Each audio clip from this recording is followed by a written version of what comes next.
Even the way that the nails are painted is extremely gorgeous. You definitely have to try reading this manga.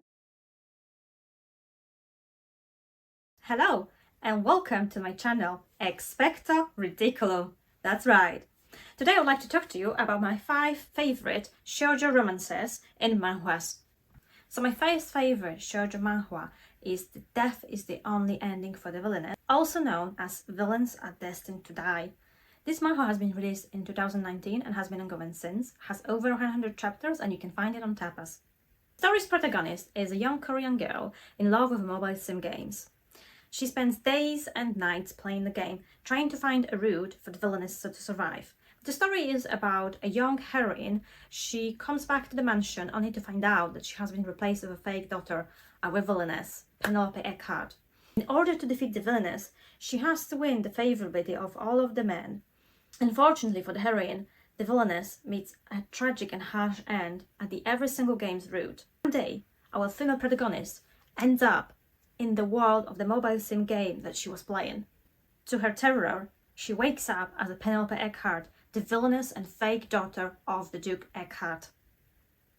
In order to survive, she has to beat the harsh mode in the game. She ended up in a hardcore game mode that never existed in the mobile sim game. Knowing that the villainess cannot survive, she decides not to give up and win the favorability of all of the males. But this is made even harder because of the system missions and also because of the fact that if the favorability falls below the 0%, she will die.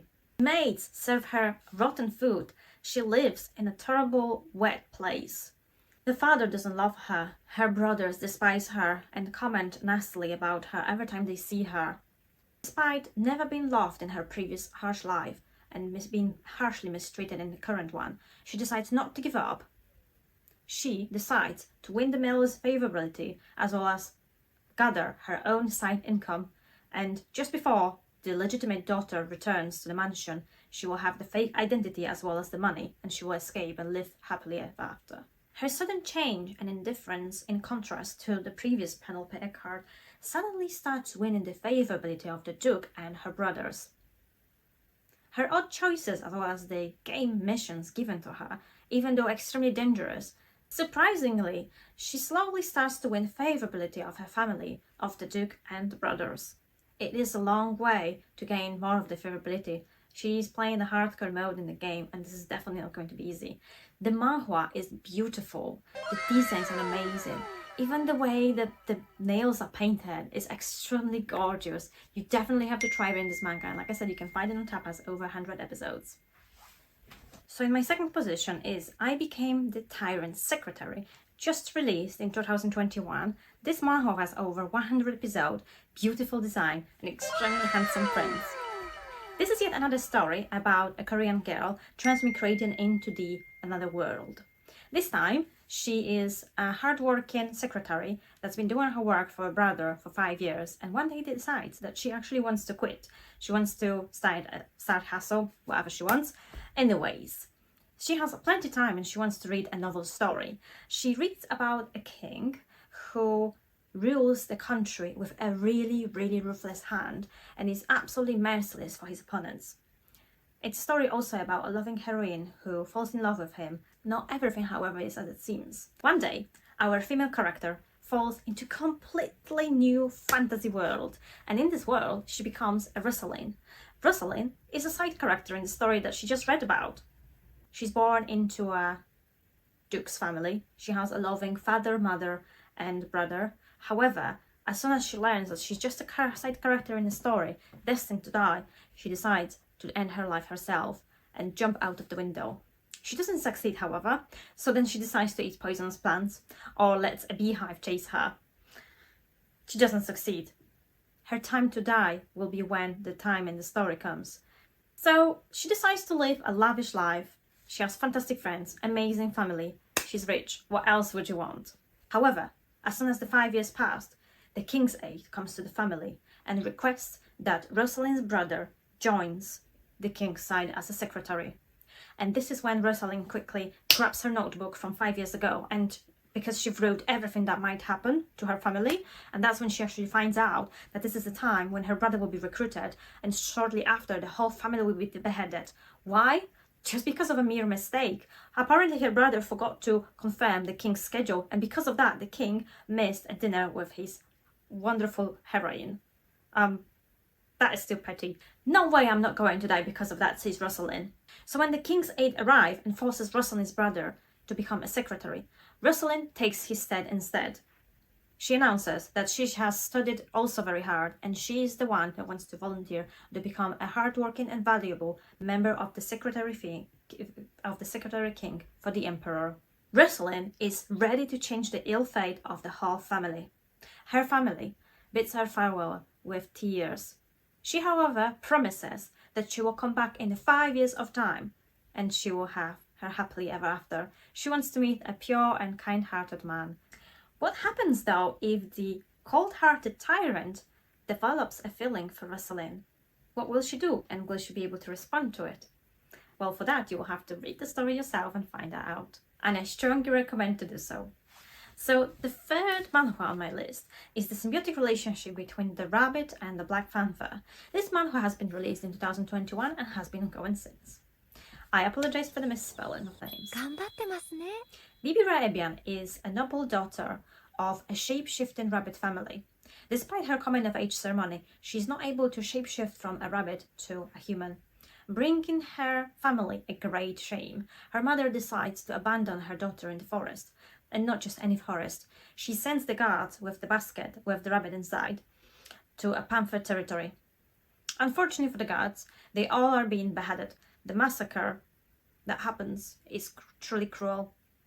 But nothing's more cruel than own mother abandoning her own child just because she doesn't meet her own expectations.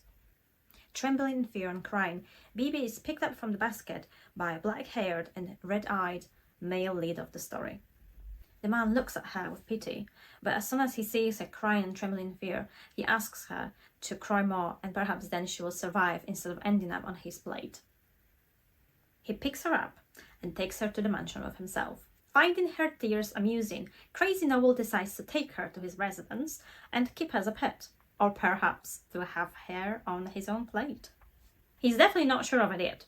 Threatening her on every occasion for his own amusement, he orders everyone in the mansion to treat the rabbit truly royally. Slowly, she wins all canine and shapeshifters' heart simply by acting cute. One day, Lord Ahin, who is the leader of the Panther clan, comes to the mansion covered in blood. Covered in bandages, he goes to bed and takes the little rabbit with him. Lying next to him, Bibi feels sorry for Lord Ahin. Before she falls asleep, Ahin smells her neck and says he can smell her pheromones, which shouldn't be possible, and the next morning she wakes up and he notices that all of his wounds are completely healed. How is this possible? Fascinated by it, he decides to investigate our Bibi. Perhaps she has the most unique powers, the power of healing. Beautiful art, cured appearance of the female lead, lots of humor, lurking mystery, as well as the family drama makes this manhwa truly worth reading. The next one on my list is the Verdecent Tiara. It's a novel and manhwa serialized in 2022 and ongoing since. Currently on the second season.